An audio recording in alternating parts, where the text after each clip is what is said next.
우리 보도록 하겠습니다. 오늘은 이제 5과 마지막하고 6과 첫 강을 보도록 하겠습니다.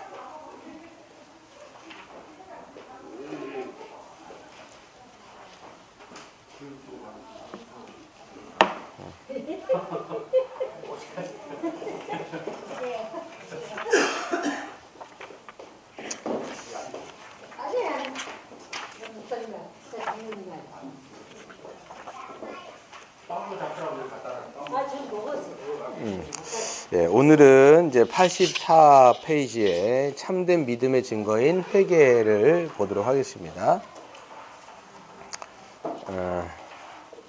그러니까 중요한 건 믿음이죠.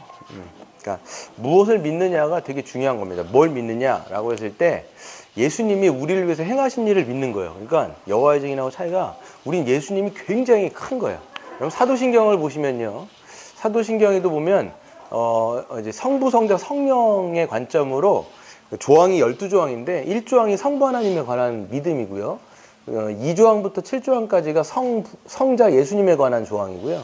그 다음에 8조항부터 12조항까지가 성령 하나님에 관한 조항입니다. 그래서 성부, 성자, 성령에 대해서 무엇을 믿는지에 대한 이제 내용인데 가장 많은 게 성자 예수님이 가장 많은 거예요. 그러니까 우리 이제 개신교는 예수님 교예요, 예수님 교. 그래서 유대인과 이슬람의 차이, 우리랑 차이가 뭐냐면 예수님을 어떻게 보느냐야. 예수님을. 그러니까 알라라고 얘기할 땐 그들도 어떻게 보면 하나님 이렇게 얘기하는데 뭐가 차이가 있느냐. 그 하나님이 예수 그리스도와 연관되어져서 우리가 생각을 하지 않으면 다 잘못되는 길이에요. 그래서 예수님이 말씀하실 때 내가 길이요 진리요 생명이니 나로 맘지 않고서는 누구도 하나님 아버지께로 나아갈 수 없다 이렇게 말씀하셨던 그 예수님의 말씀. 그래서 우리의 믿음의 핵심 내용은 뭐냐면 예수님이 누구신지, 예수님이 우리를 위해서 무엇을 행하셨는지가 가장 중요한 거예요. 그게 여러분 기독교와 다른 타종교와의 모든 또 다른 이단들과의 이 완전 구분되는 점입니다. 여호와의 증인도 뭐 예수님 얘기하는데 예수님은 그냥 하나님이 아니에요.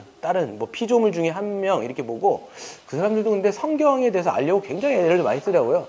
저한테 하는 말이 뭐냐면 그냥 믿지 말라는 거예요. 저보고 자꾸만. 그냥 믿지 마시고 성경을 살펴보고 믿으라고 계속 얘기를 하는 거예요. 그래갖고 그래도 이 사람들이 그냥 성경 보고 뭔가 좀 하려고 하는구나. 근데 이제 관점이 잘못돼 있다 보니까 이제 뭔가 이게 확 삐뚤어지더라고요. 이게 뭐가 다 왜곡이 틀어져 있는 걸 좀 보게 됐는데 아무튼 그래서 여러분 예수님이 행하신 것은 뭐냐.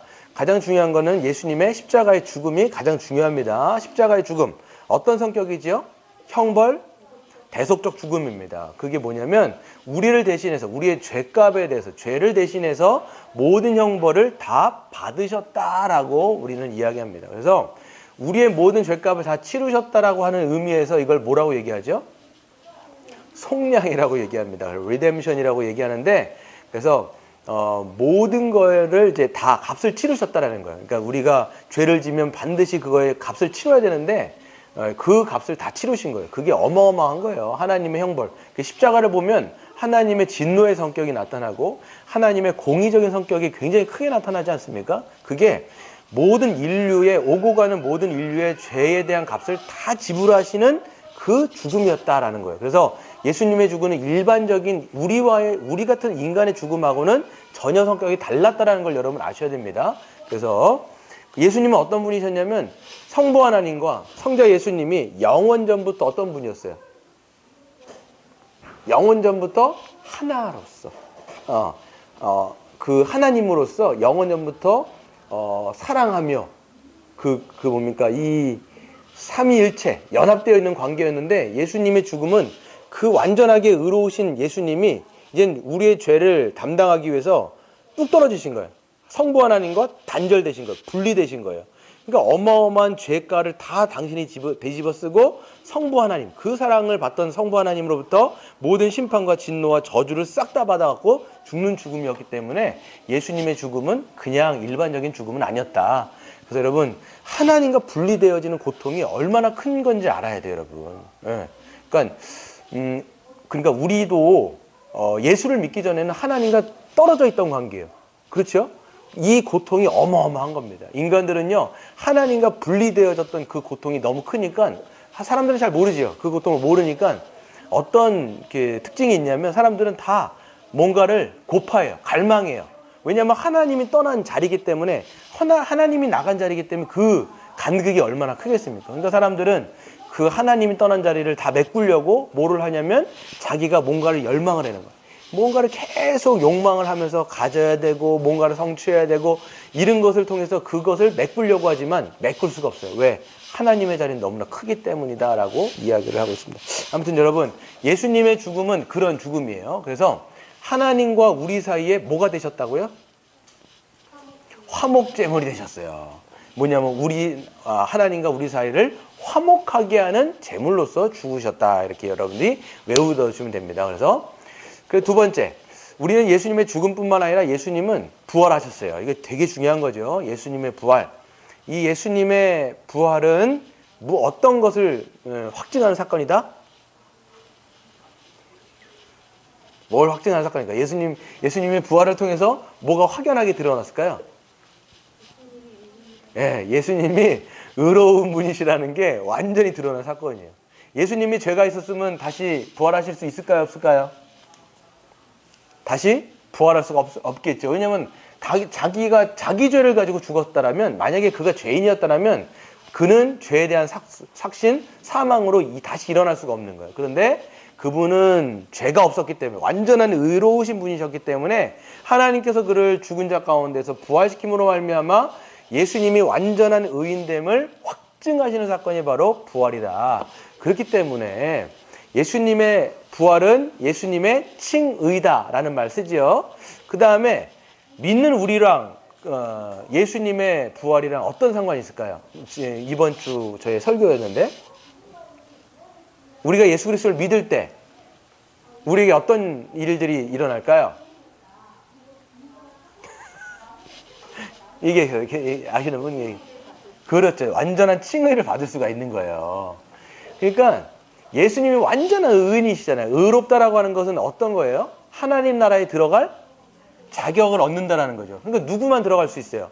예수님만 들어갈 자격을 얻으시는 거예요. 그런데 우리도 어떻게 얻느냐면, 예수를 믿을 때 예수님이 이루신 완전한 그 의를 우리에게 바로 그냥 주신다라는 거예요. 선물로 값없이. 그러니까 여기서 여호와의 증인하고 완전 다른 거예요. 여호와의 증인은요, 법을 지켜야 돼요. 그때 저보고 살인하지 말라, 거짓말하지 말라, 도둑질하지 말라. 제가 얘기했잖아요. 저도 살인은 안 했는데요. 그랬더니 물어보는 거예요. 거짓말하지 않았냐고. 딱 물어보니까 그렇죠. 저도 거짓말했는데, 그럼 아저씨는 거짓말하지 않으셨어요? 그랬더니 자기도 했대요. 근데 자기는 안 하려고 노력하고 있대요. 저도 얘기했어요. 저도 안 하려고 노력하고 있습니다. 그럼 어떤 차이가 있습니까? 그러니까 그 두 번째 그룹의 그 남자분은 대답을 못 하는 거예요. 이분이 탁탁 걸리는 거예요. 그러니까 그렇죠 하면서 가봐야지 알죠, 이렇게 얘기를 해버리더라고. 그러니까 그게 아니라는 거예요. 그러니까 여호와의 증인은 아예 행위 종교예요. 제가 보니까 우리는 그게 아니라 예수를 믿는 자에겐 값없이, 우리가 어떤 자에도 상관없어요. 그 완전한 의를 덧입어서 우리는 하나님 앞에 나아가고 하나님 앞에 설 수 있는 완전한 의로운 자격을 입는 겁니다. 이게 기독교의 중요한 핵심이에요. 그 다음 뿐만 아니라 예수님의 부활은 또 우리랑 어떤 연관이 있어요? 그 예수님의 부활의 생명이 성령 안에서 우리에게로 들어오지요. 이걸 뭐라고 얘기합니까? 뭐라고 얘기할까요? 예수님의 부활 생명이 우리 안에 들어온다. 이걸 뭐라고 얘기할까요? 중생, 거듭남, 이렇게 얘기하는 거예요. 그래서 예수님의 부활 생명이라는 게 여러분 살아있다라는 거잖아요. 여러분 영적인 생명이거든요. 근데 이게 하나님과 죄로 말미암아 하나님과 끊어졌을 때 우리는 죽었다고요. 이걸 영적으로 허물과로 죽어있는 너희라고 이제 에베소서 2장 1절에 말씀하고 있는데, 그 영적으로 죽었던 우리에게 성령을 통해서 생명이 주어지는 거예요. 그렇기 때문에 의인된 자로서 또 거룩하게 의롭게 살아갈 수 있는 힘이, 재원이, 능력이, 그런 것들이 우리에게 세워진다는 거예요. 그러니까 신분만 의로운 것이 아니라 의롭게 살 수 있는 뭐가 있다는 거예요. 이제는 능력이 갖춰졌다라고 여러분들은 생각하셔야 돼요. 그게 부활 생명을 받은 자로서의 의미지요. 그러니까 우리의 힘으로 막 뭔가 죽어있는 자는요 움직일 수 있어요, 없어요? 없죠. 죽어있는 자가 움직이려면 일단 뭐 해야 돼요? 생명을 받아야 돼요, 여러분. 네. 여호와의 증인은 그렇죠. 예, 맞아요. 예. 요즘 그 왜 그러냐면 총기를 들지 않기 위해서 살인하지 말라라고 하는 그 명령 그걸 문법적으로 지키기 위해서 여러분들은 국가 제도를 인정하지 않고요. 그렇기 때문에 오히려 이제 총기를 소지하지 않을 군대 가면 총기를 소지해야 되니까 아예 안 가는 거예요. 근데 요즘에는 이제 대부분 가는 사람도 있고 뭐 약간 그 법들이 있다는데 정확히 저는 모르겠어요. 아무튼 그래서 여호와의 증인하고는 다른 거예요. 그래서 거룩하게 살 수 있다가 있고, 그 다음에 예수님의 죽음, 예수님의 부활, 그 다음에 예수님의 승천과 승기를 통해서 우리는 뭘 할 수 있을까요? 예수님께서는 부활하신 다음에 하늘 위로 올라가라 하셨죠. 이게 승천이라고 얘기하는데 하나님 보좌 우편 가운데 오르셨어요. 이걸 뭐냐면 뭐가 확정됐죠?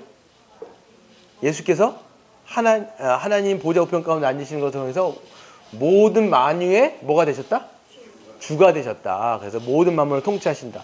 교회의 머리가 되실 뿐만 아니라 모든 만물을 통치하시는 주가 되셔갖고 지금도 예수님께서는 지금도 하나님 보좌 우편 가운데 계시면서 우리를 다스리고 계신다라는 사실을 여러분들이 잘 기억하셔야 되겠죠.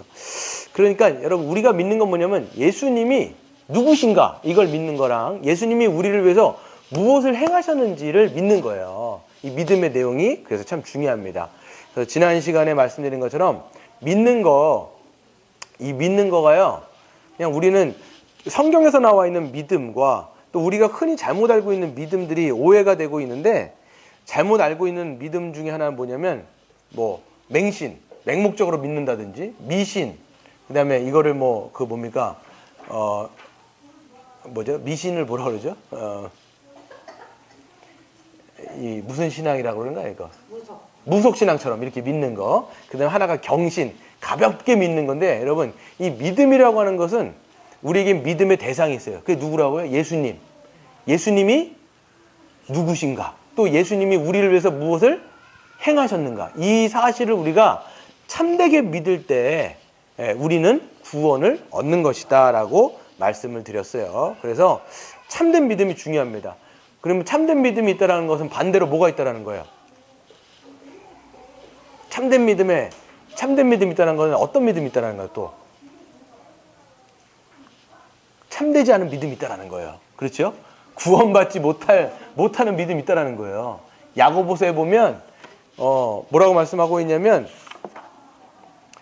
믿음이 있노라고 행함이 없으면 무슨 유익이 있으리요? 그 믿음이 능히 자기를 구원하겠느냐? 이와 같이 행함이 없는 믿음은 그 자체가 죽은 것이라 이렇게 말씀하면서 이 참된 믿음이라고 하는 것은 우리를 구원에 이르게 하지만 참된 믿음이 아닌 거짓 믿음이 있어요. 그렇죠? 헛되게 믿는 믿음. 헛되게 믿는다는 건 뭐냐면 자기 멋대로 믿는 거예요. 내가 건강하게 될 줄을 믿고 내가 부자가 될 줄을 믿고 뭐 이런 건 다 거짓된 믿음이에요. 그런 사실을 믿는 게 아니라고요 우리가. 예. 그리고 우리가 막 가볍게 믿는 거, 그래 대충 교회 생활하고 대충 우리가 뭐 교회 일주일에 한 번씩 그냥 나가서 뭐 이렇게 종교적인 행위를 하면 구원받겠거니 이렇게 생각하는 것은 다 참된 믿음이 아니에요. 믿음의 3요소는 뭐가 있을까요? 지식, 동의, 신뢰. 이 세 가지가 중요해요. 지식은 뭐에 대한 지식이에요? 누구에 관한 지식일까요? 예수 그리스도께서 무엇을 행하셨는지에 대한 지식이 있어야 되고, 동의는 뭐예요? 정말 이게 진리라면 이거에 정말 그렇구나. 그러니까 교회 안에서도 보면 이게 이 진리에 대해서 얘기했을 때 저는 그거에 대해서 별로 반대 안 해요. 이거는 동의가 아니라고 말씀드렸습니다. 그것이 정말 진리라는 것을 확 인정하는 거예요. 인정했으면 여러분 어떻게 하셔야 돼요? 이제 지식 동의, 그 다음에 뭐 하셔야 돼요? 신뢰가 뭐예요? 네, 참된 믿음의 마지막 그거잖아요. 신뢰는 뭐예요? 내가 누군가를 신뢰해요. 그러면 어떻게 해요? 예? 의지하며 살아가는 거예요.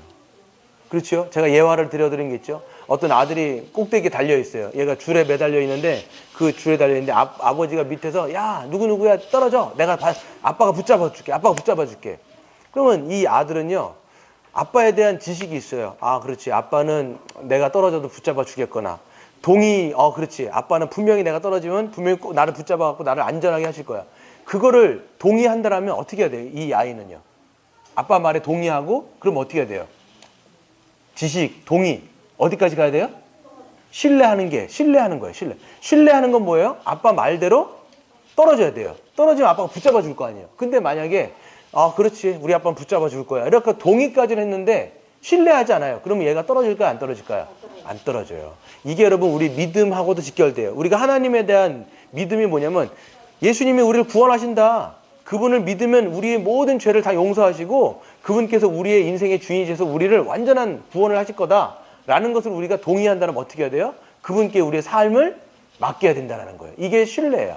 그러니까 우리가 주님을 위해서 살아가는 것이 우리의 삶 속에서 신뢰, 그 행함으로 드러난다는 것을 우리가 볼 수가 있는 것이죠. 그게 지난번까지 얘기한 겁니다. 오늘은 참된 믿음의 증거인 회개에 대해서 한번 살펴보도록 하겠습니다.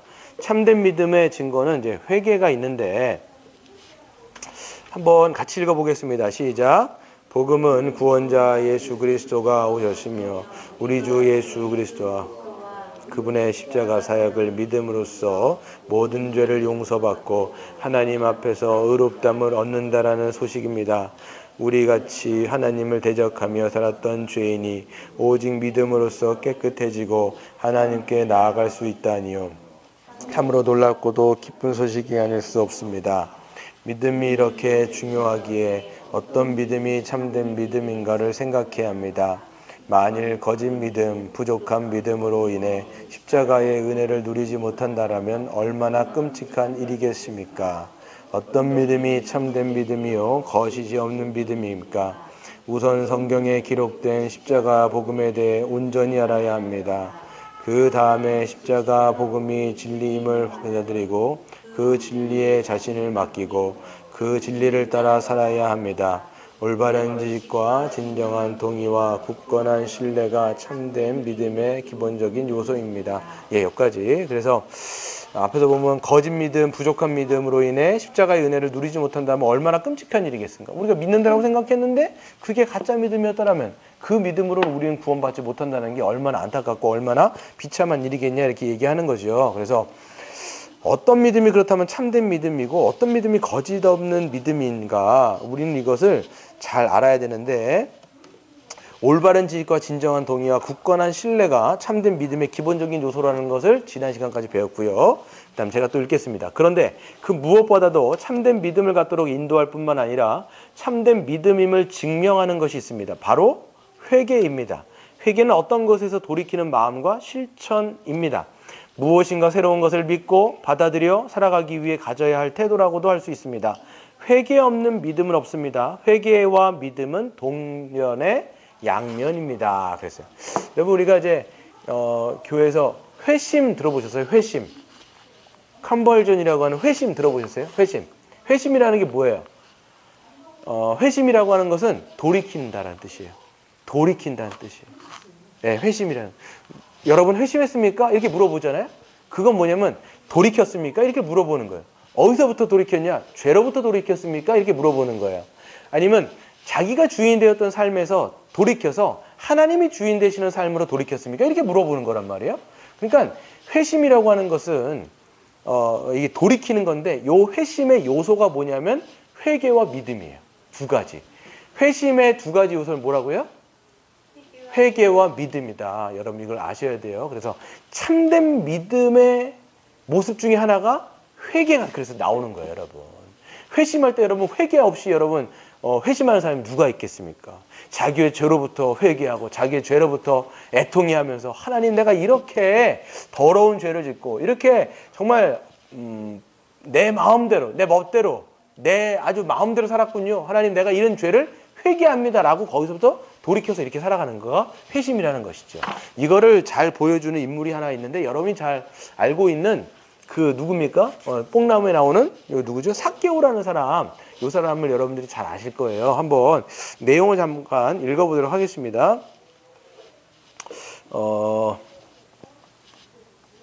우리 같이 저와 여러분 한 절씩 읽겠습니다. 여러분이 먼저 한 절 읽겠습니다. 시작.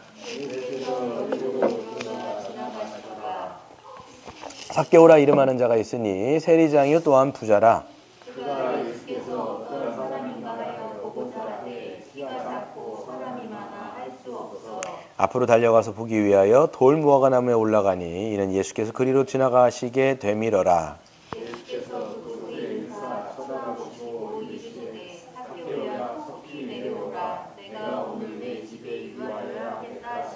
급히 내려와 즐거워하며 영접하거늘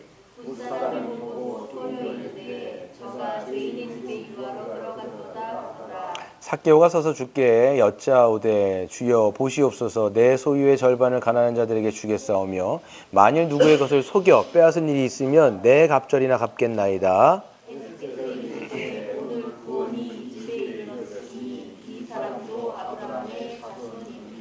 아멘. 글쎄요. 그러니까 예수님이 여리고로 들어가시는 장면인데 이게 어떠냐면 이제 예수님의 거의 마지막 사역, 예수님의 사역을 3기 사역으로 나눌 수 있어요. 어떻게 나누냐면 지역별로 나눠줍니다. 처음에는 갈릴리에서 사역을 하세요. 갈릴리에서 사역을 하시다가 그 다음에 이제 예루살렘 근처로 가시는 이제 사역이 있고요. 이게 2기 사역이에요. 그 다음에 3기 사역은 예루살렘에 들어가셔서 하시는 사역이 3기 사역인데 여리고는 예루살렘에 들어가기에 거의 직전인 거예요. 그러니까 조금만 올라가시면 이제 예루살렘이신 거예요. 그러니까 곧 십자가에 달리신다라고 여러분들은 보시면 되겠습니다. 그래서 여리고로 올라가시는데 누가 있었어요? 삭개오라는 사람이 있죠. 그 사람이 어떤 사람이에요? 세리장이에요. 그냥 세리가 아니라 세리장. 그래서 영어로 보면 chief라고 돼 있어요. 이거라는 세리 중에 우두머리예요. 그럼 그 당시 세리는요 어떤 사람이냐면 텍스 콜렉터라고 돼 있죠. 그래서 세금을 거두는데 유대인인데 세금을 걷어요. 이 사람 굉장히 그러니까 이 유대인 중에서 세리는요 되게 쓰레기였어요. 그 당시에 정말 쓰레기였어요. 왜 그러냐면 로마가 이게 통치를 하는데 로마가 통치를 할 때 이 사람들이 세금을 거두잖아요. 그럼 세리들을 세워요. 그러면 어떤 사람들이 세리냐면 유대인들을 세우는 거예요. 그 로마 사람들이 그 로마의 돈을 끌어당기기 위해서 그러니까 유대인들을 해갖고 유대인들이 세리로 쓰면 이 사람들은 세리로 세워진 사람들은 누구의 피를 빨아먹는 거예요? 자기의 동족 피를 빨아먹는 거예요. 이 사람들이 그냥 먹는 게 아니라 몇 배를 부과를 시켜갖고 더 많은 금액을 더 착취를 해버려요. 그리고 그거를 로마 당국에다 올리기도 하고 자기가 어느 정도 띄어서 먹는단 말이에요. 그러니까 그 유대인들 편에서는 굉장히 안 좋은 정도가 아니라 쓰레기다 이거예요. 거의 쓰레기다 저거. 왜냐면 매국노잖아요. 앞잡이인 거예요. 우리로 말하면 일제시대 때 일본 앞잡이가 돼가지고 일본 사람들 그 앞에 그거 해주는 사람들 있잖아요. 친일파 이런 사람들이 거의 그러니까 아주 이 당시에 이 사람들에 대한 시선은 곱지 않았다. 이거예요. 이 사람들이 세리장에다가 이 사람 뭐예요? 부자라는 거예요. 뭐 이 사람이 엄청나게 세리의 이거 우두머리였으니까 얼마나 돈이 많았겠어요. 얼마나 동족들의 피를 혈세를 빨아먹으면서 얼마나 그 자기의 배를 불렸겠냐라고요. 그런데 이 사람이 지금 보면요 갈급함이 있어요. 예, 이 돈으로도 채워지지 않은 너무나 심한 영적인 갈급함이 있는 거예요. 그러다 보니까 어떤 일이 있냐, 그가 예수께서 어떤 사람인가 하고자 하되 키가 작고 사람이 많아서 그 뽕나무, 예전 성경에 뽕나무 나무 위로 올라갔다는 거잖아요. 그러니까 돈이 많으면 뭔가 이제 뭐 이렇게 많은 걸 누리기 때문에 전혀 다른 게 필요 없다가 아니라 이 사람은 너무 영적인 갈급함에 어떤 소문이 드냐면 예수님께서 자기네 동네에 오신다는 소문이 딱 드는 거예요. 그 당시 예수님 그러면요 막 선지자라는 막 얘기까지 막 나오면서 센세이션한 거예요. 예수님이 왔다 갔다 하시면 1만 명 이상씩 사람들이 운집해갖고 따라다닙니다. 예, 그 정도예요. 그러니까 이 사람도 예수님이 어떤 분인가 따라다니는데 키가 어때요? 예, 저만큼 작다라는 거예요. 작아가지고 사람들이 이제 운집해 있으니까 예수님이 안 보여요. 그러니까 저기 가갖고 뽕나무 위에 올라가가지고 예수님이 어디 오시는가 이렇게 보고 있는 거예요. 이렇게 딱 보고 있는 거예요. 그런데 보면 이게 지나가시기도 전에 이미 올라가 있는 거죠. 그런데 5절에 보세요. 예수께서 그곳에 이르사 쳐다보시고 이르시되 삭개오야 내려오라. 내가 오늘 너희 집에 거하여야 하겠다 하시니 급히 내려와 즐거워하며 영접했다라고 성경은 쓰여 있어요. 그러니까 예수님은요 삭개오를 아세요 모르세요? 이미 알고 있는 거예요. 이미 지나가기도 전인데 딱 하면서 그냥 삭개오가 보이자마자 사람들이 어마어마하게 지금 운집해 있는 사실을 여러분 보셔야 돼요. 그러니까 예수님도 뭐 삭개오를 뭐 주목하겠습니까? 전혀 그럴 만한 상황은 아닌데 예수님은 이미 아시는 거예요. 삭개오가 지금 뽕나무 위에 있고 그러니까 예수님은 하나님이시잖아요. 하나님이시기 때문에 전능하신 거예요. 그리고 누군가가 자기에 대해서 갈급함이 있다라는 것. 지금 이 영적으로 갈급한 영혼이 지금 있다라는 것을 분명히 아시고 예수님께서 그를 불러 세우시는 거죠. 내가 너희 집에 들어가서 내가 유하겠다는 게 얼마나 좋아, 얼마나 기쁘겠습니까? 그러니까 즐거워하여 영접했다. 이게 영접이라는 게 여러분 그 단어예요. 예수 그리스도를 영접하는 자, 곧 그리스도를 믿는 자에게 뭐가 있다는 거예요? 하나님의 아들이 되어지는 권세가 있게 하겠다. 요한복음 3장 16절 아닙니까 여러분 이게. 그래서 이 영접인 거예요. 이 믿음이라고 하는 것은 뭐와 연결되어 있어요? 예수님을 어떻게 한다는 거예요? 영접하는 거예요 여러분. 난 예수님을 믿어요. 이건 뭐냐면 예수님을 받아들이겠다는 거예요. 나의 주 나의 하나님으로 영접하겠다는 것과 똑같은 거예요 여러분. 지금 이 사실은 그럼 지금 삭개오는 예수님을 믿는다는 거 안 믿는다는 거예요? 믿는다는 거, 믿는 거. 안 믿었다가 이제는 믿는다는 거. 예. 그 믿으려고 그런 거예요. 영접이라고 하는 게 만약에 뭐냐면 확 받아들인다는 거예요. 근데 당신을 받아들이겠습니다. 지금 이 장면이 나오는 거죠. 그랬더니 사람들이 등장해요. 지금 무사람이라고 하면 어마어마하게 지금 예수님을 따라다니는 운집해 있던 사람들입니다. 무사람이 보고 수근거려 이러대. 이 사람 뭐라고 얘기하냐면 저가 누구예요? 아니요, 무사람. 예수님을 지칭하요 지금. 그러니까 한 5천 명, 10,000명 되어지는 저 사람들이 막 수근수근한 거예요. 야, 저 봐봐. 뭐라고 얘기하냐면 저 예수가 죄인의 집에 유하여 들어갔도다 하더라. 이게 지금 무슨 말 하는 거예요? 좋은 뉘앙스예요? 나쁜 뉘앙스예요? 나쁜 뉘앙스예요. 지금 예수님을 다 선지자로 보고 있는데 선지자라면 괜찮은 사람들하고 만나야 컨택을 해야 되는데 지금 저런 더러운 자기네들이 봐도 저 쓰레기 같은 저런 매국노이자 아주 그냥 저런 나쁜 쓰레기 같은 저 세리장 저놈의 집에 어떻게 들어가냐. 예전에 유대인들은요 율법이 있었어요. 그래서 부정한 자를 만지면 본인도 부정하다고 생각하는 거예요. 그래서 뭐 혈루증 여인 같은 사람들 못 오게 하거든요. 근데 그러니까 예수님이 만약에 이런 세리랑 같이 있다고 하는 것은 어떻게 된다라는 거예요. 그도 죄인이 될 법한 건데 어떻게 저런 더러운 놈하고 함께 어울리냐? 이렇게 묻는 거예요, 사람들이. 그러니까 예수님은 근데 아무렇지도 않아요, 보면. 그랬을 때 삭개오가 서서 주께 여짜오되 뭐라고 얘기하면 주여 보세요. 주라고 얘기합니다. 주여 보시옵소서. 여기서 내 소유의 절반을 가난한 자들에게 주겠사오며 만일 누구의 것을 속여 빼앗은 일이 있으면 네 갑절이나 갚겠나이다. 예수께서 이르시되 오늘 구원이 이 집에 이르렀으니 이 사람도 아브라함의 자손이다. 이렇게 선포를 해주십니다. 여기서 회개가 어떤 것인지가 지금 드러나는 거예요. 어떻게 드러나고 있어요? 지금 예수님을 영접하자마자 어떤 일이 있죠? 네, 자기의 재산을 팔아서 절반을 팔아갖고 가난한 자들에게 주겠사오며 또 이 사람이 지금 한두 사람 뺏었을까요? 아니면 엄청나게 뺏었을까요? 엄청나게 뺏었죠. 네, 엄청나게 뺏은 거예요 지금 보면요. 왜냐면 세리장이기 때문에 사람들 자기의 그 동족들의 피를 엄청 빨았을 거예요 분명히. 그러니까 그걸로 지금 돈을 엄청나게 벌었을 텐데 근데 딱 하는 얘기가 뭐냐면 내가 만약에 누구의 것들을 그 착취했다라면 도둑질했다면 뭐 도둑질 어마어마하게 했잖아요 지금 대놓고 했으니까 그러면 그 사람들의 것을 몇 배? 네 갑절 엄청나게 하는 거죠. 네 갑절이나 이것들을 내가 갚겠다 얘기하는 건데 원래 이 당시에 율법으로 유대인들의 율법은요 이게 배상이라고 하는 건데 내가 만약에 어떤 사람의 그 소유를 갖다가 뭔가를 도둑질했어요 제가 아니면 그 사람에게 손해를 내가 일으켰어요.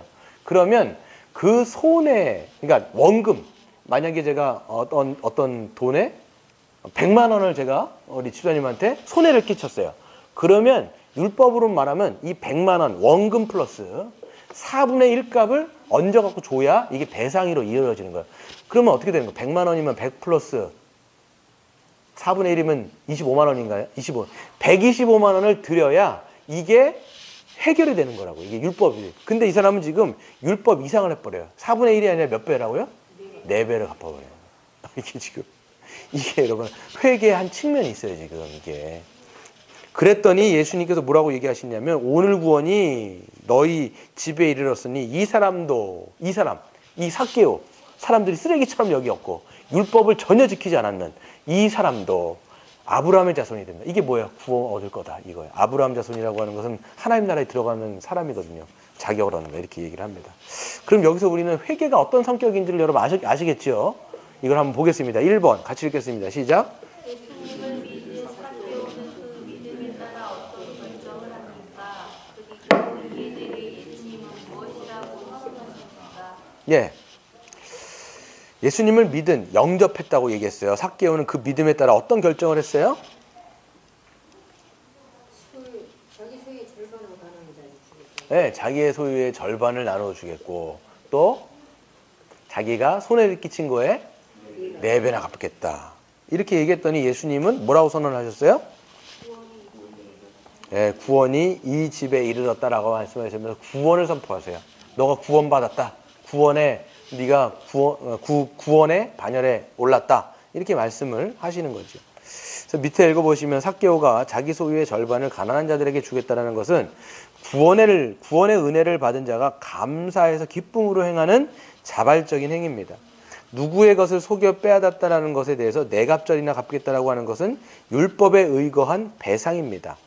예수님을 믿고 이전에 행한 것을 회개하는 참된 신자는 하나님의 뜻에 순종할 뿐만 아니라 기쁨과 감사로 그보다 더한 선행을 하려고 하는 것이 이 참된 믿음의 모습이라는 것을 우리가 알 수가 있지요. 그러니까 만약에 이 사람이 예수님을 영접한다라고 얘기했어요. 그런데 전혀 자기가 지금까지 저질렀던 죄에 대해서 아무런 회개도 하지 않고, 그러니까 그대로 자기가 남들 등쳐먹었던 그대로 등쳐먹고 있으면서 예수님 영접합니다. 이걸 참된 믿음이라 볼 수 있냐 없냐라는 거예요. 있을까 없을까요? 없다라는 거예요. 만약에 내가 예수님을 영접합니다 이렇게 얘기했는데 전혀 뒤에 있는 회개에 대한 모습이 안 나왔다면 그 사람의 믿음은 참되다 안 참되다? 안 참되다는 거예요. 거짓된다는 것을 우리는 이야기할 수가 있다는 거예요. 그래서 이 누가복음 삭개오가 그것을 분명하게 이야기해 줍니다. 2번 한번 보겠습니다. 시작. 회개가 참된 믿음의 기본적인 요소이기에 회개가 무엇인지 잘 알아야 합니다. 회개가 무엇인지 설명한 아래의 글을 읽고 회개에 대해 각자 이해한 바를 설명해 보십시오. 네, 여러분 회개가 뭘까요? 회개. 우리가 뭐 기독교 교회 안에 있으면 회개란 말 굉장히 자주 쓰거든요. 회개해야 되지 않냐. 이게 회개하라. 각성을 촉구하기도 하고 뭐 어떤 집회 같은 데 보면 막 회개의 영을 부어달라고 막 얘기하지 않습니까? 여러분 회개가 뭘까요? 회개.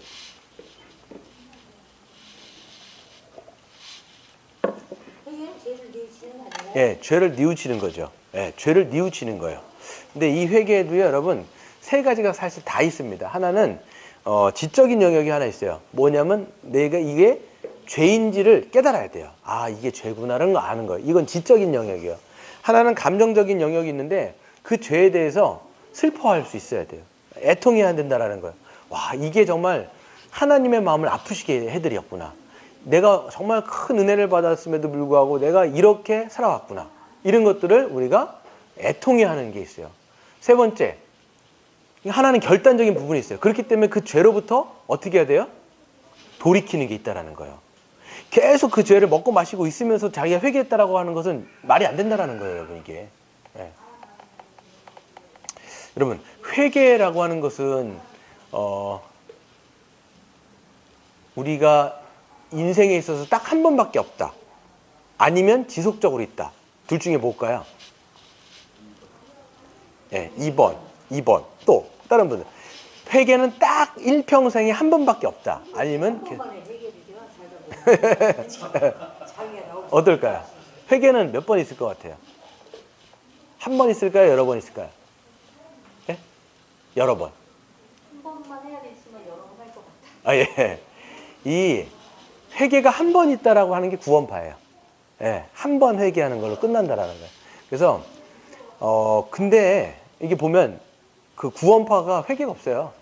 왜냐하면 이미 구원받았는데 뭘 회개하냐 이렇게 얘기하거든요. 그렇기 때문에 우리가 회심할 때, 그러니까 안 믿다, 그러니까 자기 멋대로 이게 살다가 예수를 만나고 영접했을 때 한 번 하는 회개가 처음이자 마지막인 거예요. 이 사람들한테는. 예. 그 다음에 회개를 뭐하러 하냐? 이미 구원받았는데. 이렇게 나가니까 구원파적인 회개가 한 번인 거예요. 근데 실질적으로 성경에 뭐라고 얘기하냐면 우리는 처음 이렇게, 그러니까 우리가 죄 가운데 살다가 자기의 죄를 깨달았어요. 그리고 애통해 합니다. 그리고 이제 죄로부터 돌이키는 회심을 하는 거예요. 이때 처음 회개가 일어나겠죠. 우리 인생에 있어서 예수를 처음 만났을 때. 근데 이 회개는 지속적으로 계속되는 거예요. 날마다 회개인 거예요, 사실. 왜 그러냐면 우리가 의인임에도 불구하고 또 죄인이잖아요. 이중적인 성격이 다 있단 말이에요. 이미 구원받고 의로운 자가 되었지만 그럼에도 불구하고 때로는 가다가 뒤를 돌아보기도 하고 죄에 대해서 맛을 보기도 하고 또다시 자빠지기도 하고 이러면서 다시 회개하여 일어나는 것이 성경적으로 필요한 거예요. 그런데 놀랍게도 자꾸만 이제 기독교 안에서 뭐가 없어지냐면 회개가 없어져요. 우리가 이제 회개를 해야 된다라고 얘기하면서도 구원파적인 회개 가운데 있단 말이에요. 그래서 회개를요 단지 반성 정도로 안 하는 거야. 아유 내가 잘못했네. 그래 잘못했지. 이 정도. 이건 회개가 아니에요, 여러분. 이건 구원파적인 회개예요, 여러분. 만약에 이런 회개를 하고 있다면 이거는 구원파적인 회개예요. 어차피 난 구원 받았으니까 내가 회개를 하나하나 하나님이 날 구원하실 거야. 이렇게 얘기하면 안 된다라는 거예요. 예. 우리는 날마다 만약에 죄에 빠졌어요. 또 그랬을 때 우리가 뭐 부들부들 떨면서 하나님 날 치지 마세요. 나에게 저주하지 마세요. 이렇게 무서워서 우리가 회개하는 건 아니라 이렇게 은혜가 큰데도 불구하고 내가 하나님 앞에 또다시 넘어진 거에 대해서 애통해하고 또다시 죄로부터 돌이켜서 반대급부로 하나님께로 나아가고 이거를 계속 반복적으로 또 해야 된다는 거예요. 이게. 그러니까 여러분 삶 속에서 이런 진정한 회개가 계속적으로 있는가 우리가 한번 살펴볼 필요가 있겠지요. 난 언제 회개를 좀 참되게 했는가도 한번 생각해 보셔야 돼요. 3번 보겠습니다. 읽어볼까요? 시작. 회개는 감정적인 수준과 기술뿐만 아니라 생각과 행동의 변화이기도 합니다. 십자가 복음을 알고 믿어 자신의 죄를 청소하며 의로운 삶으로 이기는 것입니다. 회개하며 믿고 살아가는 참된 그리스도인의 삶에는 어떤 변화가 나타나겠습니까?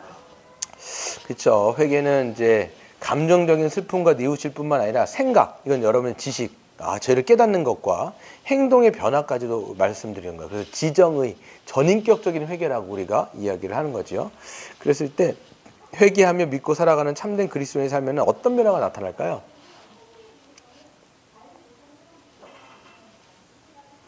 회개하며 믿고 살아가는 참된 그리스도인의 삶. 예, 순종하는 삶. 그러니까 회개는 이거는 간단하게 회심은 뭐라고요? 회심은 회개와 믿음이죠. 회심이라고 하는 것은 돌이키는 건데 회개와 믿음이에요. 회개는 뭐냐면 죄로부터 애통해하며 돌이키는 거고요. 믿음은 하나님께로 돌이키는 거예요. 이게 두 개가 다 있는 거예요. 그러니까 여러분 죄에 대해서 애통할 뿐만 아니라 다시 회개할 때는 뭐가 있냐면 다시 그리스도의 의를 또 붙잡아야 돼요. 이게 있어요, 여러분.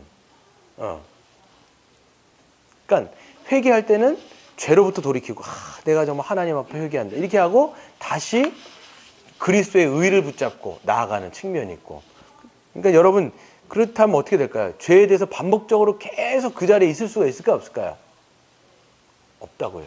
이게 계속 그 자리에 머물러 있으면서 나는 회개했네 이렇게 얘기하기 어려워요. 물론 어떤 건요 중독성이 있어요. 제가 보니까 중독이라는 게 있어요. 중독. 사람에게는 중독이 있어요. 중독은요 이미 깊이 여러분의 그 어떤 것들을 붙잡고 있어요. 이게 다 고착화된 거라 가지고 이게 끊기가 어떤 건 되게 어려워요. 네. 그렇죠? 그럼에도 불구하고 계속 죄로부터 돌이키고 그리스도의 의를 붙잡고 돌이키고 그리스도의 의를 붙잡고 이렇게 하면서 계속 한 걸음 한 걸음 하나님께로 전진하는 게 필요하다는 거예요. 그러니까 삶 속에서 그런 변화가 있을까요, 없을까요? 있어요. 네. 그런 게 여러분에게 있습니까? 이제 물어보는 거예요. 있습니까, 그게? 예. 여러분 어떠세요? 우리 김영진 성도님 있으시대요. 여러분은 어떠세요? 어떤 게 있습니까? 어떤 건 돌이키고 다시 새롭게 붙잡고 돌이키고 새롭게 붙잡고 그러니까 슬퍼하며 의로운 삶으로 돌이키는 거 이게 여러분 중요하겠죠. 우리 한번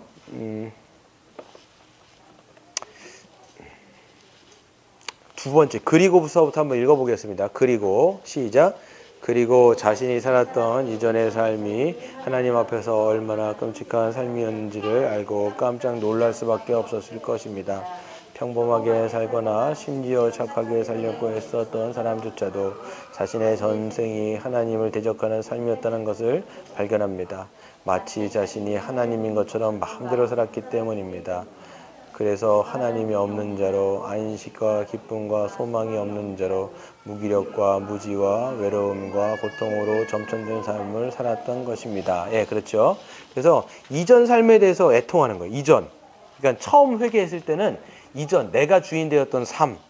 그래서 심지어는 평범하거나 심지어는 착하게 살려고 애썼던 사람조차도 자신의 전생이 하나님을 대적했다는 삶이라는 것을 깨닫게 되는 거예요.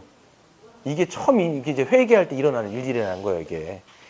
내가 이렇게 살았구나. 그래서 회개는 여기서부터 시작됩니다. 회개는 이 모든 것을 안 사람, 곧 이런 비참한 실상을 본 사람이 가질 수밖에 없는 슬퍼하는 감정이며 예수 십자가 보혈을 의지하여 용서를 구하는 기도이며 다시는 그런 삶을 살지 않겠다고 다짐하는 결단이며 하나님의 뜻에 순종하며 우리 주 예수 그리스도를 따라 살아가려는 구체적인 행동입니다. 그랬어요. 그래서 슬퍼하는 감정도 있고요. 예수님의 보혈을 의지하려고 하는 용서를 구하는 기도도 있고 다시는 이런 삶을 살지 않겠다고 하는 자기의 또 결단도 들어있는 거예요. 지정의가 다 있어요. 정의 다 있는 거예요. 이게 회개예요, 여러분. 여러분 이런 참된 회개를 언제 내가 했는지 한번 잘 생각해 보세요. 네. 여러분 읽겠습니다. 회개는 시작.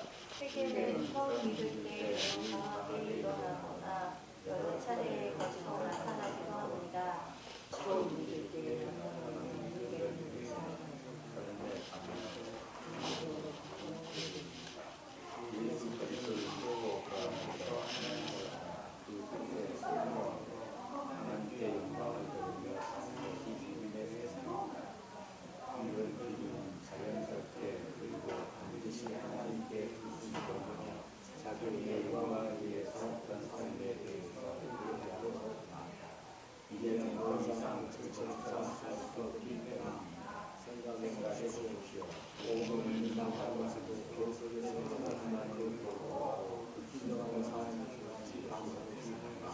예, 그렇죠. 그러니까 그래서 처음 믿을 때 나타난 이런 회개는 삶의 방향을 근본적으로 바꾼다라는 거예요. 처음 회개했을 때 이 삭개오처럼 근본적인 방향 전환이 있는 거예요. 근데 회개는 처음 믿을 때만 있는 것이 아니고요. 회개는 믿은 후에도 지속적으로 갖게 되는 신앙의 자세이기도 해요. 그래서 예수 그리스도의 이름으로 우리는 날마다 회개하는 거예요. 회개는 여러분 슬픈 게 아니에요. 어떻게 보면 이제 회개는 우리가 새로워지는 날마다의 길인 거예요. 처음 회개했을 때 그 애통한 감정이지만 하나님을 믿었을 때 그 새로워진 마음. 그래서 회개할 때 여러분 다시 새로워지는 거예요. 날마다 십자가의 보혈로 여러분의 죄를 날마다 씻는 거예요. 날마다. 그랬을 때 우리가 날마다 새롭게 되어지는 거죠. 근데 이 회개의 과정을 안 하잖아요. 신자임에도 불구하고 회개의 과정을 계속적으로 안 하면 마음이 굉장히 완악해져요. 회개가 잠깐 없으니까 자꾸만 딱딱해지고, 여러분 화석 같은 거, 시멘트 아시죠? 시멘트 같은 거 이렇게 바르면 어떻게 돼요? 딱딱 달라 고착해야 된단 말이에요. 이것처럼 우리의 마음도 딱딱하게 돼가지고 양심이 나중에 반응을 안 해요. 어떤 죄에 대해서도 되게 무감각해지게 되어지고, 처음에는 이걸 딱 쥐었을 때요, 내가 하나님 앞에서 이렇게 살면 되나 라고 처음 했는데 이거를 회개를 안 하잖아요. 그럼 나중에는 이걸 죄라고 느끼지 않고 나중에 어떻게 되냐면 자기의 죄를 정당화 시켜버립니다. 이거는 그럴 수밖에 없어. 누구나 다 이 정도는 죄를 짓고 사는 거 아니야? 이 정도는 괜찮은 게 아니야? 이렇게 하면서 오히려 하나님 앞에 아주 강팍하게 되는 거예요. 이게 여러분 우리 이 신앙을 망가뜨리게 됩니다. 그래서 회개를 우리는 하나님 앞에 반복적으로. 하지만 회개는 기쁜 거다 생각하셔야 돼. 왜 회개는 기쁜 거냐? 우리가 새로워지는 비결이거든요, 이게. 그리스도의. 그러니까 여러분 걱정하지 마세요. 이게 1000번, 10,000번 어떤 건요 면목 없을 때가 있어요. 어떤 죄는요. 그렇죠. 어떤 죄는 면목이 없어요, 하나님 앞에. 야, 이거 또 가도 내가 되겠는가? 아니, 또 가야 되는 거예요.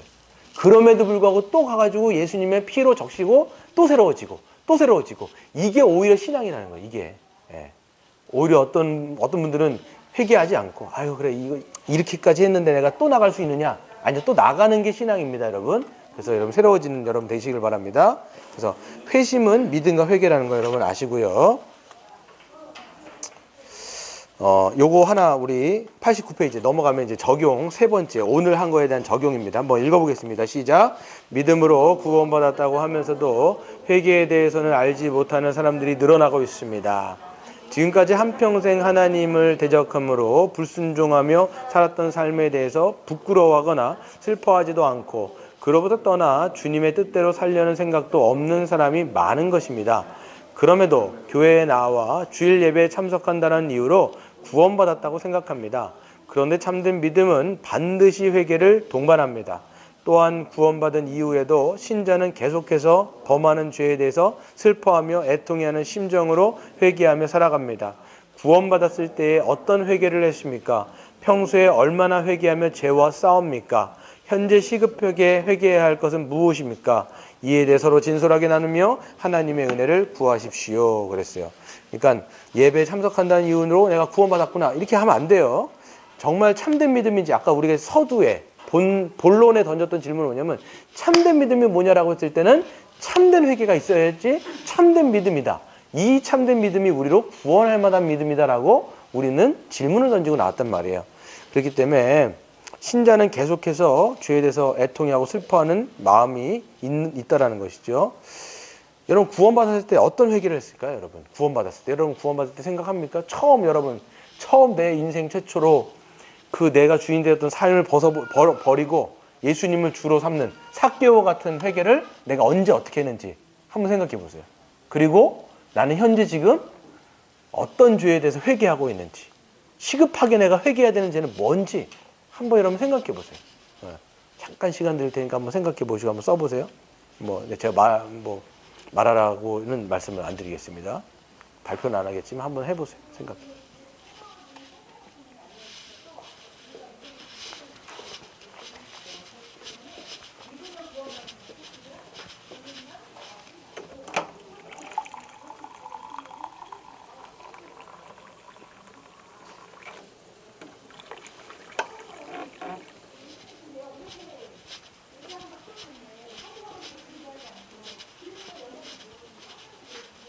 잘 쓰셨죠?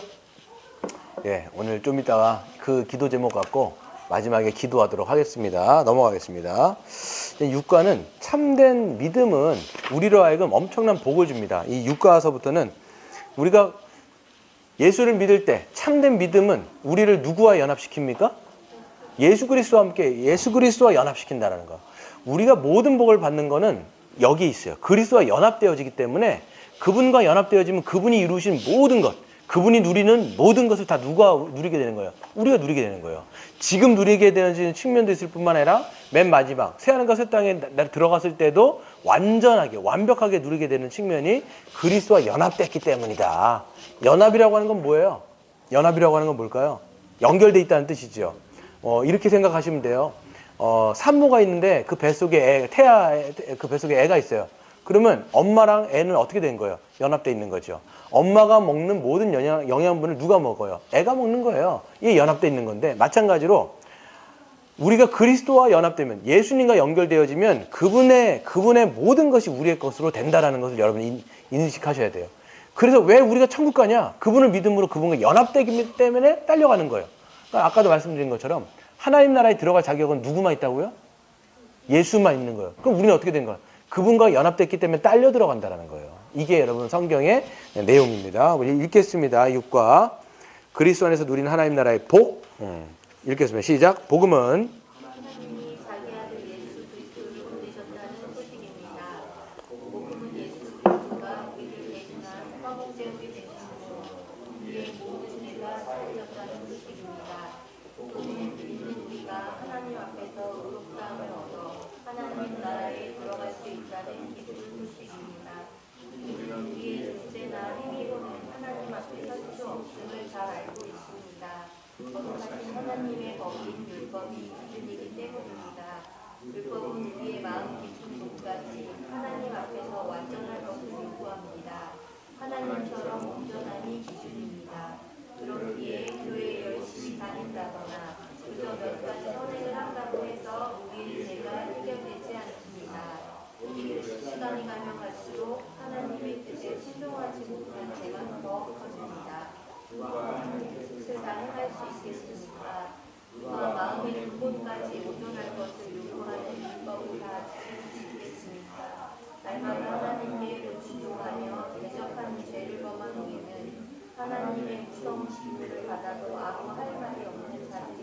예, 그렇죠. 그래서 우리의 존재나 행위로는 하나님 앞에 설 수 있다 없다? 설 수 없습니다. 무엇이 기준이 되기 때문이에요? 율법이 우리의 기준이 되기 때문입니다. 그렇기 때문에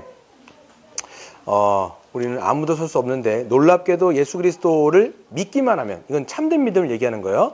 이 모든 죄가 사함받는다라고 얘기하고 있어요. 또 믿기만 하면 의롭다함을 얻어 하나님 나라에 들어갈 자격을 얻는다라고 합니다. 도대체 믿음이 무엇이기에 이런 엄청난 은혜를 누리게 됩니까? 우리가 예수 그리스도를 믿을 때 하나님이 허락하신 은혜가 무엇인지를 살펴보도록 하겠습니다. 그러니까 우리가 예수님을 참되게 믿을 때 어떤 은혜와 어떤 복락이 우리에게 주어지는지 한번 이 본문에는 살펴보는 게 중요하겠습니다. 첫 번째는 이제 그리스도와의 연합입니다. 그리스도와의 연합. 제가 읽겠습니다. 예수님을 주와 그리스도로 믿을 때, 이 믿음은 어떤 믿음일까요? 참된 믿음이겠죠. 예. 우리에게 어떤 일이 일어납니까? 두 가지 일이 일어나는데, 죄사함과 의롭다함을 얻어 구원을 받습니다. 근데 성경은 이렇게 결론만 말하지 않습니다. 믿을 때 하나님께서 부어주시는 은혜를 다 자세히 설명합니다. 하나님은 복음의 진리를 풍성하게 알려주셔서 우리가 믿음을 더욱 견고히 하도록 도우십니다. 그랬어요. 우리가 참되게 믿을 때 어떤 일이 일어난다고요? 두 가지. 죄사함과 의롭다함, 이 두 가지요. 여러분, 이건 말이 안 되긴 하는데요. 그냥 제가 좀 한번 예전에도 한번 설명드렸는데, 우리가 그냥 죄 용서함 받으면 하나님 나라 들어갈 수 있을까요, 없을까요? 죄 용서함을 싹 받았어요. 우리가 죄를 용서함 싹 받았어요. 그럼 여러분 하나님 나라에 들어갈 수 있어요, 없어요? 어떨까요? 그렇죠. 물론 이제 예수님을 안 믿으면 못 들어가는데, 만약에 그냥 하나님께서 여러분의 죄를 다 사해 주셨어요. 모든 지금까지 지었던 죄를 그냥 다 용서해 주신 거예요. 그러면 여러분 하나님 나라 천국에 들어갈 수 있어요, 없어요? 어때요? 맞아요. 죄 용서만 하다가고는 못 들어가는 거예요. 만약 이런 거예요. 여러분이 큰 죄를, 사형을 당할 만한 죄를 졌어요. 그러면 재판장이 여러분은 죄가 없습니다라고 무죄 판결을 딱 내렸어요. 그러면 여러분은 무죄이지만, 죄가 없지만 의인은 아니에요. 의로운 사람은 아니라고요. 그렇죠? 그러니까 죄 용서함을 받았다라고 얘기한 거는 포인트로 말하면 0포인트가 된 거예요. 근데 뭐가 있어야 돼요? 플러스가 있어야 되는 거예요. 플러스. 이 100이라고 하는, 이 100점 만점에 100이라고 하는 의로움의 기준이 있어야 되는 거고요. 그러니까 우리가 하나님 나라에 들어가려면 죄 용서함 받았을 때, 이 죄 용서함 받는 건 뭐냐면, 우리가 마이너스 100포인트였었는데 0으로 끌어올려진 거예요. 아무것도 아닌 무죄가 된 거예요. 그런데 의롭다함을 받았다고 얘기한 건 뭐냐면, 예수님이 이루신 100%의 포인트까지 얻었다라는 거예요. 이게 다른 거예요. 두 가지가 다 있어요. 죄 용서함, 그 다음에 의로워짐. 이게 그리스도와 연합될 때 다 일어난다는 거예요. 이게 우리에게 주어진 복이다.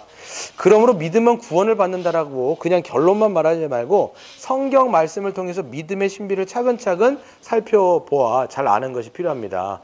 이것을 할 때 우리에게 어떤 일이 일어났으며 우리가 무엇을 의지하며 살아야 할지 알 수 있을 것입니다. 그랬어요. 갈라디아서 한번 읽어보겠습니다. 시작. 너희가 다 믿음으로 말미암아 그리스도 예수 안에서 하나님의 아들이 되었으니, 누구든지 그리스도와 합하기 위하여 세례를 받은 자는 그리스도로 옷 입었느니라. 너희는 유대인이나 헬라인이나 종이나 자유인이나 남자나 여자나 다 그리스도 예수 안에서 하나님이라. 너희가 그리스도의 것이냐 곧 아브라함의 자손이요 약속대로 율법을 이을 자니라. 아멘. 그렇죠. 너희가 다 무엇으로? 너희가 다 무엇으로? 믿음으로. 누구 안에서? 예수 그리스도 안에서. 믿음으로 그리스도 안에 있다라고 하는 것은 그리스도와의 연합을 얘기하는 거예요. 이 안에서가. 그래서 하나님의 뭐가 되었습니까? 아들이 된 거예요. 그래서 예수님만 하나님의 아들인데, 우리도 그리스도 안에서 하나님의 아들이 됐다라는 거예요. 그분 때문에 이렇게 되는 거죠. 그래서 누구든지 그리스도와 합하기 위해서, 합한다고 하는 것은 연합하기 위해서 무엇을 받는 자는? 세례를 받는 건데, 이 세례가 앞에 있는 믿음하고 똑같은 얘기를 하는 거예요. 똑같은 얘기. 참되게 믿는다, 그리스도로 세례를 받는다, 똑같은 얘기입니다. 세례를 받는 자는 무엇으로 옷을 입었어요? 그리스도로 옷을 입은 거예요. 그러니까 그리스도의 옷이 뭐냐면, 그리스도의 옷은 어떤 옷일까요? 예수님의 의의 옷이에요. 의의 옷. 그분이 이루신 완전히 흰 세마포 옷. 하나님 나라에 들어가기 합당한 그 의인의 옷을 얘기하는 거예요. 그러니까 여러분 어떤 그 미술 그림 같은 걸 보면요. 예수님 항상 뭐 입고 계세요? 흰 세마포 옷을 입고 있으시죠. 그리고 하늘에 이렇게 붕 떠다니시고 보면 이렇게 영광스럽게 모습을 하는 건데 그게 의인들의 옷인 거예요. 그걸 우리는 어떻게 입어요? 예수님 때문에 같이 입는다라는 거예요. 예수님 우리를 믿을 때 우리를 연결시켜서 입혀 주시는 거죠. 그래서 너희는 유대인이나 헬라인이나 종이나 자유인이나 남자나 여자나 다 그리스도 안에서 하나다 얘기하면서 너희가 누구의 것이면 그리스도의 것. 소유를 예수님의 것이 되었으면 다 누가 되는 거예요? 아브라함의 자손. 아까도 삭개와한테 뭐라고 그랬어요? 너가 아브라함의 자손이다. 아브라함의 자손은 뭐냐? 하나님 나라에 들어가는 백성이다. 이 얘기를 하는 거예요. 예. 1번 보겠습니다. 시작. 성경에서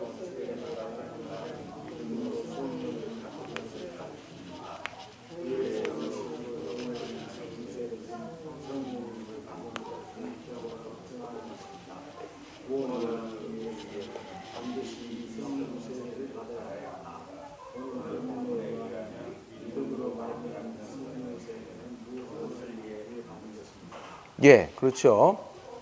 저번에도 말씀드렸는데 물 세례가 먼저일까요? 성령 세례가 먼저일까요?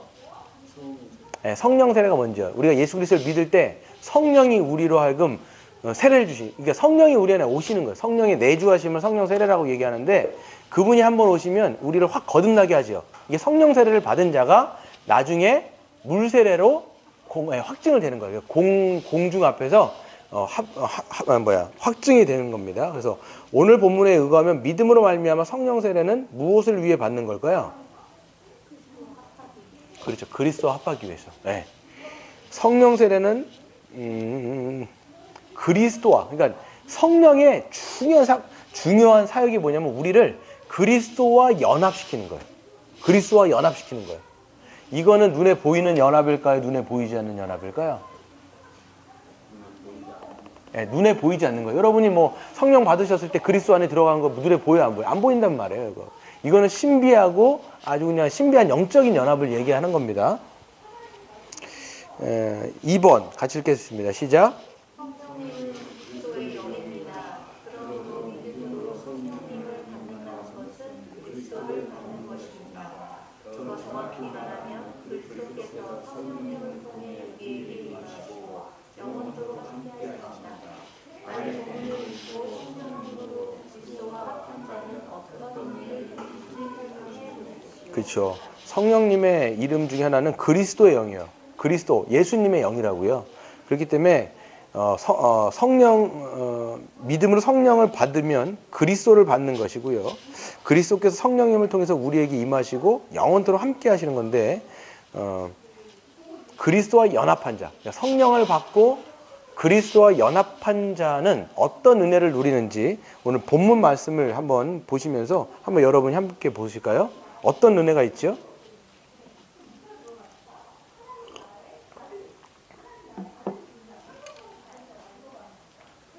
그리스도와 합한 자는 어떤 은혜를 누리게 될까요? 성령을 받아 그리스도와 연합되어지면 어떤 은혜를 누리게 될까요?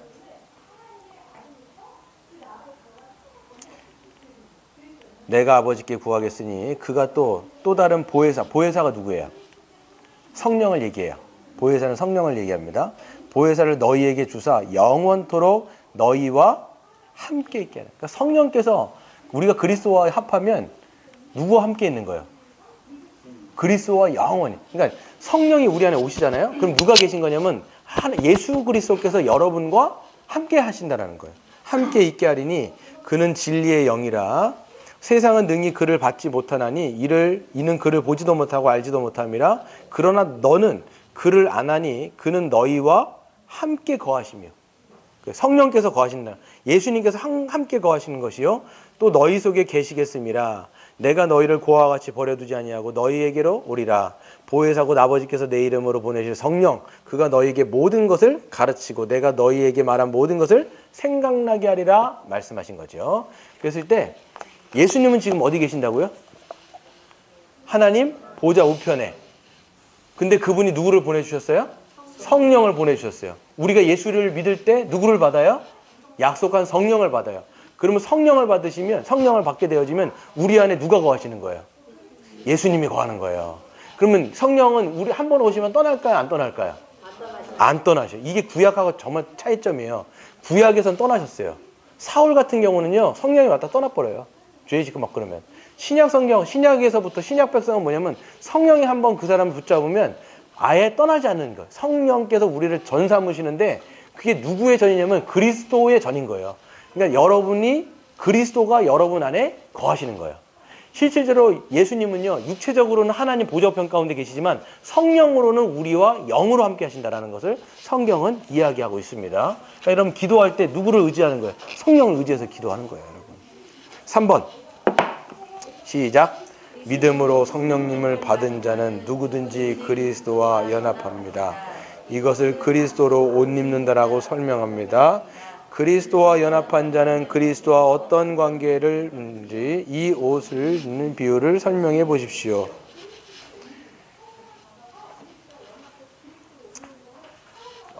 저기랑 비슷한데 거의 비슷하게 맞추겠는데. 예. 그리스도와 연합하면 그리스도로 옷을 입어요. 이게 어떤 얘기를 할까요? 그리스도로 옷 입는다. 예. 그리스도와 연합한 자는 그리스도와 어떤 관계를 맺게 될까요? 그러니까 이렇게 여러분 생각하시면 돼요. 여러분 우리는요 죄인이죠. 그러니까 우리는 시커매요. 사람이 시커하단 말이에요. 근데 하나님 나라 가려면 이 시커먼 거 갖고 못 들어가잖아요. 그러니까 예수님이 그리스도로 옷 입어요. 그러니까 그리스도의 옷을 입혀주신 게 아니에요. 만약에 예수님의 옷을 입혀주시면 예수님은 벗고 계셔야 되잖아요. 예수님은 우리한테 옷을 입혀주시고 당신은 나체가 되시고, 이건 좀 그 말이 좀 이상하다. 여기서도 보면 그리스도의 옷을 입혀주시는 게 아니라 뭐라고 돼 있어요? 그리스도로. 그렇죠? 그리스도로 옷 입는다는 이건 비유예요. 그러니까 그리스도와 연합인데 완전한 연합을 어떻게 사도 바울이 설명할까 생각하다 보니까 그리스도로 옷을 입는 거예요. 완전히 그리스도의 몸을, 그러니까 여러분에게는 완전히 그냥 그것을 덮어 씌워버린 거예요. 예수님의 그냥 가죽 껍데기 전체를 다. 이거 말은 좀 이상하지만 그 머리부터 발끝까지 껍데기를 확 해갖고 여러분에게 다 씌워주는 거예요. 그러면 하나님이 여러분을 보실 때 누구처럼 볼까요? 예, 그렇죠. 예수님으로 옷을 입은 거예요. 예수님의 옷을 입은 게 아니라 예수님의 옷을 예수님으로 완전히 입었기 때문에 하나님, 성부 하나님은 여러분을 딱 보면 예수네? 이렇게, 내 아들이네? 이렇게 얘기하는 거예요. 그러니까 하나님 뭐라고, 내 사랑하는 아들이야? 내 기뻐하는 자라. 이렇게 말씀하시는 게 예수님에게 말씀하신 것은 그리스도 안에 있는 우리에게 말씀하시는 거예요. 그래서 여러분 천국에 들어갈 때도 그걸로 입고 들어가는 거 우리가. 아무리 여러분 우리가 여기서 기고 날고 한다고 해도 우리가 선행을 무지하게 한다 할지라도 천국에 들어가려면 하나님 나라의 그 합한 의를 입을 수가 없잖아요. 오직 예수님이 입혀주신 그 옷으로만 들어갈 수 있다는 거예요. 네. 그렇죠. 우리 뒤에 한번 읽고 마치겠습니다. 읽어볼까요? 시작. 그 예수 그리스도를 믿을 때 신자는 성령님을 받습니다. 이것은 구약 성경에서 약속된 것이며 예수님도 약속하신 것입니다. 성경은 성령님을 받는 것을 세례를 받는다고 표현합니다. 물을 붓거나 뿌리거나 혹은 물속에 잠기게 하는 방식의 세례의 의식은 성령님에 인해 죄가 깨끗하게 사해지는 것을 잘 보여주기 때문입니다. 세례의 의식은 새 사람이 되었다라는 것을 의미하는 것으로서 성령님으로 인해 옛사람이 죽고 이 죽는 것을 상징적으로 잘 나타내기 때문입니다. 그랬어요. 그래서 보게 되어지면 그 그래서 성령은요, 앞에 보면요, 약속하신 성령 이렇게 돼 있어요. 약속하신 성령은 언제부터 약속하냐면 구약 때부터 약속하셨다라는 거예요. 그래서 신약 때 오신 거라고요. 근데 성령으로 세례를 받는다. 이걸 성령 세례라고 얘기하죠. 왜 세례라고 하는 건 뭐예요? 물을 뿌려가지고 정결하게 씻는다라는 걸 의미한단 말이에요. 근데 장로교에서는 보면요, 이게 물을 뿌리죠. 침례교에서는 아예 물에다가 담궜다 빼버려요. 이게 온몸이 그냥 물세례를 받은 게 뭐냐면 성령으로 완전히, 성령께서 우리를 확 그냥 붙잡으셔가지고 우리로 하여금 옛사람은 죽어버리고 새 사람을 완전히 새롭게 태어나게 하신다는 것을 그 침례, 세례를 통해서 보여준다라는 것이죠. 여러분 다 세례를 받으셨죠? 네. 그러니까 성령이 오시면요, 성령이 1번 찔끔 오신다, 2번 조금 오신다, 3번 충만하게 오신다. 몇 번일까요? 네, 충만하고 계세요. 이게 찔끔 오시지 않아요. 우리는 생각할 때 성령께서 그냥 찔끔찔끔 이게 물 조금 틀어놓으면 조금 똥똥똥 떨어지는 거 그렇게 오는데 그게 아니라 물부터 부어주시는 게 성령 세로로서 우리를 확 잡아갖고 하나님께로 넣어버린다는 거예요. 제가 읽겠습니다. 우리가 예수 그리스도를 믿을 때 주님은 성령님을 보내주십니다. 이때 성령님은 그리스도의 영입니다. 그러므로 주님이 성령님을 보내신다는 것은 그분 자신이 우리에게 오신다라는 것과 마찬가지예요. 성령님을 받는다라는 것은 결국 우리 주 예수 그리스도를 받는 것입니다. 성령님은 우리에게 오셔서 예수 그리스도의 모든 것을 부어주십니다.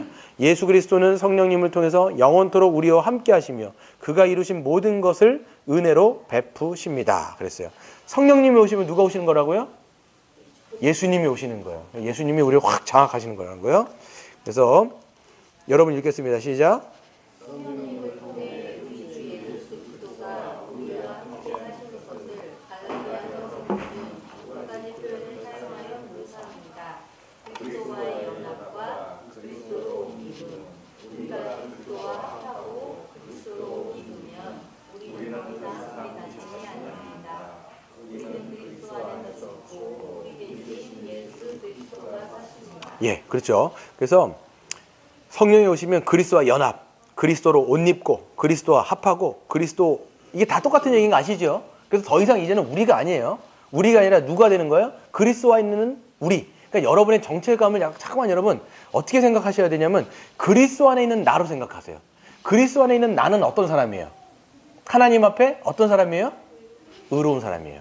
그러니까 이걸 자꾸만 생각하고 여러분 안에 각인시켜 놓고 이게 믿음이에요. 참된 믿음이에요. 이게 나는 죄사함 다 받았다. 예수님 때문에. 그리고 예수님으로 말미암아 완전히 새롭게 되어지는 나다. 이렇게 여러분들이 고백하시는 게 진짜 신자의 참된 믿음의 고백인 것이죠. 마지막 읽겠습니다. 우리는 그리스도를 옷으로 삼아 입은 자입니다. 즉 우리가 영광스러운 예수 그리스도인 것처럼 하나님 앞에 서는 것입니다. 우리 같은 죄인이 거룩하신 하나님과 함께 있는 모습을 한번 상상해 보십시오. 감히 하나님께 나아갈 수도 없는 그 죄인이 그 앞에 서서 그 얼굴을 뵐 수 있다니요.